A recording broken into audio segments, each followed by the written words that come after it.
Bé, per fer aquest exercici i anar ràpid, el que farem és que l'exercici jo ja l'he fet prèviament i us explicaré allí on hi ha més dubtes, perquè crear taules ja ho hem fet amb els altres exercicis i per tant no crec que hi hagi cap tipus de dificultat. Llavors obro la base de dades concessionari, que vosaltres l'haureu de crear. Em vaig al LibreOffice Base i en lloc de crear una base de dades nova, el que faré és anar a obrir la base de dades que ja he creat jo, que es diu concessionari, em sembla que és aquesta. Per si de cas vaig a veure si és aquesta o és una altra. Vale, és aquesta. Clico aquí i la base de dades jo ja l'he creat, per tant, nom de la base de dades concessionari. Llavors aquesta base de dades, si us ho mireu, té 3 taules. Llavors, si clico a taules, veureu que ja he creat les 3 taules. Vosaltres, per crear les taules, hauríeu d'anar a crear una taula en vista disseny i anar donant nom als camps, dient el tipus de camp que és i fent el que us diu l'exercici. Llavors, jo obriré la taula clients, me'n vaig botó dreta, edita, aquesta taula ja està creada, això no té cap complicació, codi client li diem que sigui de tipus enter, la longitud per defecte, que és aquesta, que no la puc modificar, i aquí la descripció no cal que poseu res perquè és obvi que el codi client serà el codi de client. Que és una clau primària, apretem botó dret i li diem que és una clau primària. I per tant és també un índex únic. Evidentment és un índex únic, que vol dir, clicaríem aquí aquesta clau i veureu que posa índex únic, codi client, i la propietat d'ordenació que és ascendent. Anem a l'altre, l'altre no té cap problema, longitud 20, entrada obligatòria. L'entrada obligatòria, si venim aquí, és simplement seleccionar aquí que surti sí, longitud 20. No té cap inconvenient, aquest igual. Aquest de població, l'únic que té en particular és que el valor per defecte posem Barcelona. Després anem aquí al codi postal, aquí es complica una mica la vida perquè posa que és tipus numèric i que l'entrada és obligatòria, per tant aquí hi ha un no, per tant aquí hauria d'haver un sí, i diu que el nombre de caràcters és 5. No cal donar-li aquest format, però perquè veieu com se fa quan m'interessa que surti un número de 5 xifres, clico aquí baix, exemple de format, se m'obrirà una finestra i aquí escric el codi de format 00000 o també aquest símbol. També és vàlid aquest símbol. Deixem en 00, 5 xifres, però ja us dic que en aquest cas no té sentit perquè ja he definit que és un número de 5 xifres. Llavors aquí podria posar separadors de 1000, negatiu, podria personalitzar. Què més? Aquí a telèfon em diu el format del número, que el format del número de telèfon, tot el més ja ho coneixeu, és el mateix, és venir aquí baix i aquí sota veieu que he posat el format que em diu, que és escriure 00, cometes, guió, cometes, 00, de tal forma que quan jo escrigui el número, si escric 633.30, ell m'escriurà 633, me posarà un guió 30, me posarà un guió les dues xifres i així quan vagi omplint la taula, això ja ho veureu, això ho fa automàticament. Què més? I data de naixement, aquí hi ha un error en data de naixement, si us fixeu, hi ha un error. Aquesta forma de formatejar això probablement l'error ve perquè no està traduït encara de l'anglès al català. Llavors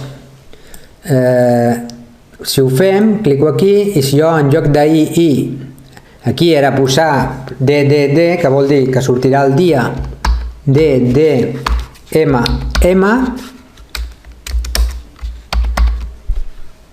i ara si poso AA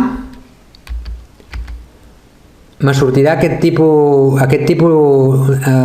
AAA, me sortiria 31/12 divendres, i evidentment això no és el que vull. La data de naixement vull que em surti el dia, el mes i l'any. I si poso 26 me sortiria 31/12/99 si havia nascut el 99, i si poso 4 Is me sortirà les 4 xifres de l'any. I d'acord. Jo, com que ja ho he fet, doncs no ho poso d'acord. Aquesta seria la taula de clients. Anem a veure l'altra taula que tenen l'especial les altres taules. Per tant, tanco aquesta, li dic que sí, torno a obrir l'altra base de dades, cotxes venuts. Edita, cotxes venuts. Anem a veure què té d'especial aquesta de cotxes venuts. Cotxes venuts, matrícula clau primària. Veieu que aquí posa bar ignore cas, això vol dir que ignores, no diferència entre majúscules i minúscules. És igual, pel programa és igual que escriguis M, que al moment d'anar-lo a cercar no fa la distinció. L'altre és enter, etc. Entrada obligatòria, bueno, això no porta cap problema perquè ja ho hem fet. Sí, aquí, entrada obligatòria, índex únic ascendent. El bastidor vol dir que per cada matrícula, cada cotxe té el seu bastidor. Té un número que és identificatiu, per tant, una matrícula només pot tenir un bastidor. El bastidor no pot estar repetit, és la matrícula del cotxe. Llavors, li tinc de dir que és un índex únic. Vinc aquí, índex nou, i aquí busco bastidor, marco bastidor i ja el tinc ascendent, me diu que és ascendent i tanca. I li dic que sí. Per tant, cada matrícula té el seu bastidor. Smile in és un número enter més petit que l'integer. L'integer són 10 xifres, pot tindre 10 xifres, i el smile in té 5 xifres. Aquí, a preu, entrem preu, nombre real, que vol dir en decimals, i anem aquí a preu. A preu vol que surti en euros i que no surtin els decimals. Doncs vinc aquí, selecciono i selecciono aquest d'aquí. Aquí sortirien 2 decimals i aquí m'ho deixarà sense decimals. Vinc, per començar, sortiria això, vinc a moneda i marco aquest, i d'acord. Llavors, quan escrigui 1000, m'escriurà el signe de l'euro al costat. La foto diu que de moment no fem res, i anem a l'altra taula. Li dic que sí. Anem a aquesta altra taula, i en aquesta altra taula, que és la taula de revisions, no sé què té d'especial aquesta, anem a veure. ID revisió, perdó, això és edita. ID revisió, número d'identificació tal, automàtic, sí, clau primària també, botó dreta, clau primària, això està bé. Entrada obligatòria, que, bueno, tots els altres no té cap problema, no té cap problema. Aquí, tots aquests són booleans. Per tant, booleans, per defecte, no. Vol dir que el quadradet no estarà seleccionat. Us sortirà un quadradet. Boolean vol dir que només permet sí o no. Llavors, normalment, surt un quadradet en blanc i si ho hem fet, el marquem al quadradet. És el cas aquest d'aquí que veieu aquí. Que he fet la revisió? Doncs apreto aquí a l'oli. Entrada no obligatòria, entrada no obligatòria. Això ja està. Ara, aquí ve, comencem a entrar amb lo complicat. Comencem a entrar ja amb el que seria pròpiament treballar en bases de dades i no en taules. Que les bases de dades el que fan és relacionar. Anem a relacionar aquestes 3 taules. Per relacionar aquestes 3 taules anem a eines, relacions. Llavors anem a relacionar les 3. Afegeix una, afegeix cotxe venut i afegim revisions.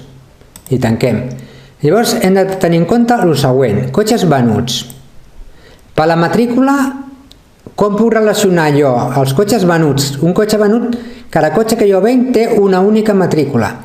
I aquest cotxe que he venut pot fer diverses revisions. O sigui, aquí és una relació de USN. Jo he comprat un cotxe amb matrícula 000 i l'he portat al taller 5 vegades. Per tant, en aquesta taula em sortirà 5 vegades aquesta matrícula. Llavors la relació s'estableix d'aquesta taula amb aquesta és de matrícula a matrícula revisió. I fixeu que ell mateix diu una SN. una matrícula pot sortir moltes vegades a la taula de revisions. Ara vaig establir la relació de clients en cotxes venuts. Com ho faig? Aquí tinc, cada client té un identificador i aquí tinc el codi d'aquest identificador. Per tant, la relació d'aquesta taula amb els clients és a través de l'identificador de clients, és per sentit comú, no puc identificar d'una altra manera. Cada client té un únic codi, però amb un mateix client li puc haver venut 1.000 cotxes. El normal és que li vengui un o dos, però li puc vendre 1.000. I per tant aquí ja he establert les relacions entre les tres taules. D'acord? Senzill, no? I de sentit comú. A vegades això sembla molt complicat. Aquí, cotxes venuts, identificador del client. Aquest identificador del client és per cada cotxe venut surt el mateix identificador si li va venut a la mateixa persona. Imagineu que és el DNI. Aquest senyor aquí té un DNI i amb aquest DNI té un nom, un cognom i tal.